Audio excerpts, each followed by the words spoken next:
الله يرحم اسماعيل والله يرحم الاربعه اللي ماتوا ومعاهم الطفل الصغير اللي لسه متوفي امبارح. انا بس عايزه ارد على الشاب الصغير اللي بيقول ما تحسدوناش احنا اغلب من الغلب.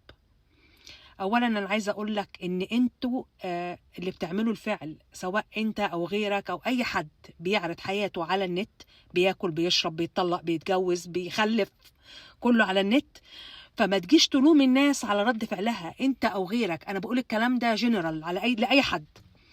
يعني برضو كان في ولد اسمه كيرو قبل كده، كان عارض حياته على النت، ولما خطيبته عملت حادثه، كان اياميها خطيبته ما كانش لسه اتجوزها، فقعد يقول انتوا حاسديننا، وطلع بقى ومتعصب جامد وعمال يقول حاسديننا وكل حياتي على النت. يعني انا كان نفسي انط جوه التليفون اقول له انت اللي عارض حياتك، بعد كده ليه بتلبسها بالحسد؟ ولا انت عايز تعلي الريتش؟ فاي حد يقول لك انا محسود، انت يعني حتى لو في اقتناع بالحسد ماشي تمام، بس انت اللي عارض حياتك، انت اللي موريني بتاكل ايه بتشرب ايه. اي واحده متجوزه جوزها وبعد عشره تطلع، حتى لو ما فيش عشره، اطلع اسيح لك على النت، اطلع اقول بيك وعليك واتصالح على النت وتجيب لي هدايا على النت.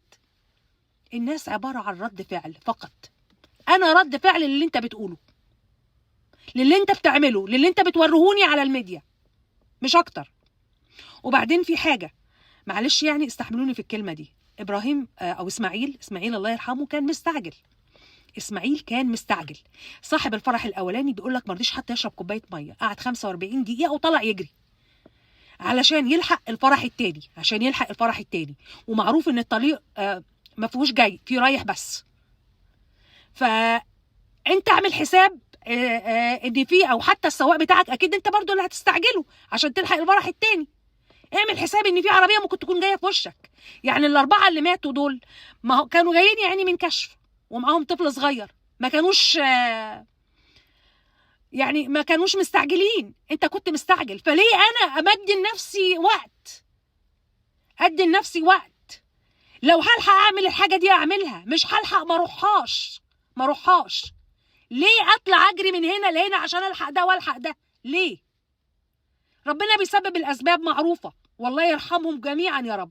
بس انا اقصد اقول اي حد يجري في السكه، انت يعني بتجري ليه؟ ما تدي لنفسك وقت.